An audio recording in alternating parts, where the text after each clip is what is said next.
Now we're at our enter sales receipts window. And this is where if a customer comes in, buys something in cash, we haven't sent them an invoice, this is where we're going to make the record of that receipt. And just like with the receive of payments window, we're going to debit cash or undeposited funds. But in this time, instead of crediting our accounts receivable, our credit goes to revenue. And again, this may be broken down by the revenue stream if you have different items that you're billing for, or different, revenue centers. And so in our sales receipts window, we're going to, which we can get to through the Customer Center, either through the new transactions or through the Customer tab on the toolbar at the top. We're going to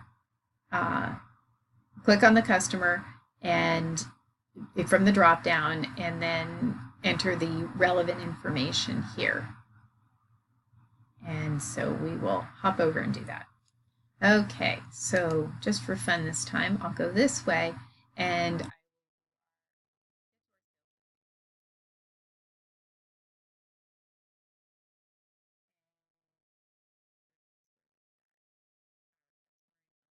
here, and our customer receipt that we can then print out and hand to the customer. We're still going to need to select our item and how we're going to apply this money. So what this does is this really forces us to have to categorize all of our transactions. We cannot just take random money in off the street and not apply it to a customer. Although there are ways we could create kind of a general cash customer if we didn't want to track if you're dealing with a high volume of customers and very small transactions, that would be incredibly burdensome to create a new customer for every sale that's made. I actually went into a plumbing supply store. I had somebody working on my house and the plumber needed something, and it was far better for me to go to the plumbing supply place and pick up the thing that the plumber needed than to have him stop working, get in his truck, because if you've ever hired a plumber, they might not come back. So I did not want to take that risk. I said, give me a picture of what you need, tell me exactly what it is. I will run up to the supply store and I will get it for you. This was less than a $3 item. And I go in there and the plumbing supply place insisted on collecting all my data to set up an account for me. And I thought, are you kidding me? But either no one's taught them or doesn't want them to have the salespeople to have the ability to just do general cash sales. Maybe that's how they control their cash, who knows. But it was kind of a hassle. I just wanted to slap my money on the counter and go back and give it to the guy who was charging me by the hour to be under my sink. And so as I said, if you had gift cards, you can add new payment methods here quite easily if in from other than our typical sources. And if it's paid by check, we can note that here. We want a customer message, thank you for your business or whatever. That would be lovely of us. Any sort of internal memo to us we might want to note. And so I will stop here and go back over to the slides. So what we've done is we've taken in cash, we've billed our customers, and then we've taken in cash from one of two sources. Either they've paid on their invoices or they've come in and made a cash payment. So we've got this money. What do we do with it? Well, we got to put it in the bank. And so what happens when we enter a payment, that money isn't in the bank yet. It's still sitting, as I'm entering that customer payment, that money is still on my desk. I don't want that to show up in my bank account balance until I've actually taken it to the bank and put it in the bank. If I don't get to the bank for a day or two, but I want to make sure that my customer accounts are accurate, that money may sit in my safe until I can get to the bank, but I don't want that the customer's balance to not reflect the payment, but at the same token, I don't want money to look like it's in my account that really isn't there. So what happens when you first make that entry into the either receive payments or enter receipts window, it will go into an account called undeposited funds. And this window here in Make Deposits is where we take that money from the undeposited funds, and now it gets deposited and will show up in our bank account. So from the deposits window, we can then click on the payments, the money that we have that's been applied, that's sitting in the undeposited funds account, and we can say, okay, these are all the undeposited funds. This is what I have here. This is also a really good check for me. I still use manual deposit slips. I don't print my deposit slips out through QuickBooks. For me to have a double backup accounting system is something I'm required to do for my client trust accounts, and it's just a habit that I've adopted for my operating account as well. So, and I will actually just go get it and show it to you. So this is my physical deposit book. That's what I actually use. It's got two carbons. I've got a white and a yellow. The yellow stays in the book. And so this is my manual backup system. Now, what I do is I go through and I will write out my deposit slip manually. I will add it up manually and make sure that, you know, it adds up to whatever it does. I will then go through and I will create the deposit here in QuickBooks and check off all these boxes here.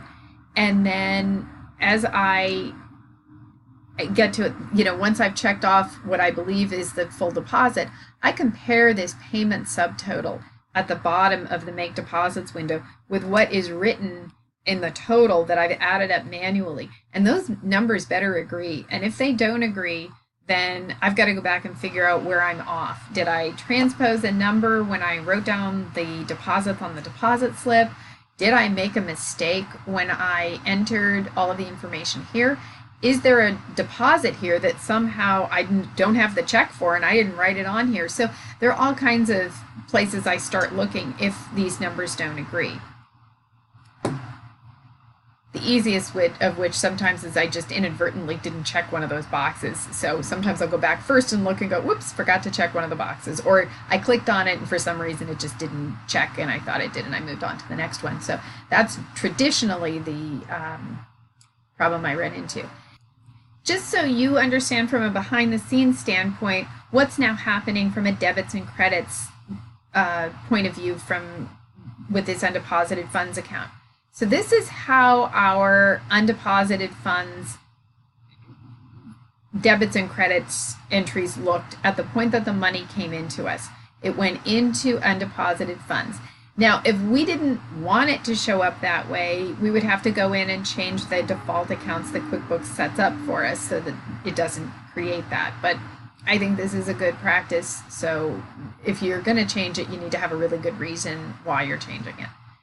But anyway, so then once we make that deposit, the money now comes out of our undeposited funds account and goes into cash, which is in our bank account. And so that's how it ends up being cash. And so to get to the Make Deposits window, and I'm not going to go through all these steps, so you can pause this and read this yourself. I might as well just show you. So this is not something that you're going to go to through the Customer Center. Instead, you're going to Banking, and you're going to Make Deposits. And so you'll note here that I have nothing in my undeposited funds account because I haven't entered any transactions in this QuickBooks file yet. But if for some reason I X'd out of it or it disappeared and I couldn't find it, the way you get to that, and it's going to tell me I don't have any payments, but this little dollar sign here would get me back to the screen that we saw that I would check off those deposits on. I've occasionally hit something and X'd out of it, and so this is how you, in the payments window, get back to that. But otherwise, you indicate let's put it this way, if you didn't go through that payments process, you would then have to manually fill all this information in. But because you have already entered the money in your either enter receipts or receive payments windows, this is going to populate itself automatically. All that information is going to get transferred in here, and you're going to, your deposit total is going to show up, and it's going to equal what you've got on your deposit slip, and you're all going to be good, and you're going to hit either save and new or save and close. The other thing too is that this is the opportunity for you to select which bank account this is going to go into. I maintain an operating account, a payroll account, and a client trust account. And so when I go to make a deposit, I need to, for me, I will have 3 different accounts here, and I need to make sure I select the correct account for the money to go into. I may physically drive the money to the right bank and have the right deposit slip in the right account, but if QuickBooks thinks that if I don't make sure of which account I've directed this money into, and most companies are going to operate with more than one account, so it may default to alphabetically the highest account on the list, but if you're going to put it into an account other than what the default account is that shows up here, you've got to make sure that you make that selection before you, not that you can't go back and fix it later, but and just having done this from experience, I can tell you that I will go back and just double check my balance after I've entered the deposit in the individual accounts. I'll go back through QuickBooks and look at the check register, and if I don't see the deposit in there, that tells me I inadvertently selected the wrong account, and so I will have to go into the register for the right account, edit the transaction, which will bring me back to here, and then I can select the right account and then save it. We're going to wind up this chapter's videos with some discussion about reports. And just as with the vendors, we can print all kinds of customer and accounting reports. Our customer reports will help us keep track of cash flow, will let us look at aging reports in terms of how long customers have owed us money. And so, if we're cash flow short, we want to pay attention to who's owed us money for a long time.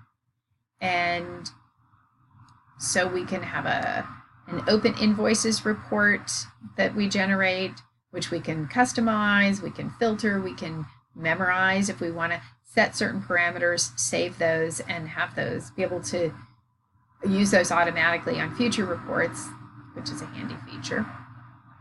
Our customer balance detail report. We may want to just print out a customer list. Maybe our salespeople want to have a customer list, or maybe we want to have something like that handy on paper. And so transaction numbers for your journal entries are assigned by QuickBooks, and those are things that can't be manually altered. And so you definitely want to make sure that if there are any journal entries that need to be made, and we'll talk about that in later chapters, because all of this stuff is going to flow into your financial statements. So if you need to make end of period adjustments, things like that, that you do it in your journal entries. And I will go over and we'll just look at the reports menu quickly. And we can go back to our reports menu, and we see customers.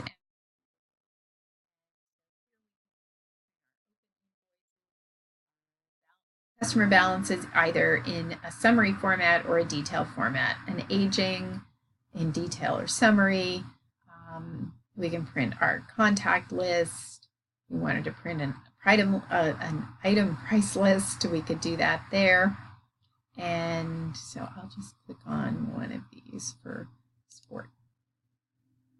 And because I don't have any data in here, it's not going to show anything. But if I wanted to customize the report and do some filters, I could do that. But we'll focus on that a little later. Just figure the more times you see it, the easier it will be to remember when it comes time to actually do it. The thing you want to remember, open invoices, then you look and go, wait, didn't Joe pay us? And, if that's the case, you might go back into the account and, oops, we forgot to enter a payment. Maybe the money's still sitting in the undeposited funds in our safe, So we want to make sure we enter that payment. If you enter the payment and then come back to this window, it won't change. It will still show Joe's invoice as being outstanding. So you've got to hit the refresh if you want to update any data. Once you've displayed this window, you can close it, reopen it, and then it will refresh as well. But if you just leave this window on your screen, which you can do, and it will just lie around in the background as you open other things on top of it, as you make new transactions that would affect this report, again, this report's not going to change while it's sitting here open unless you hit refresh. And so this concludes our chapter 3, and enjoy working on the case problem.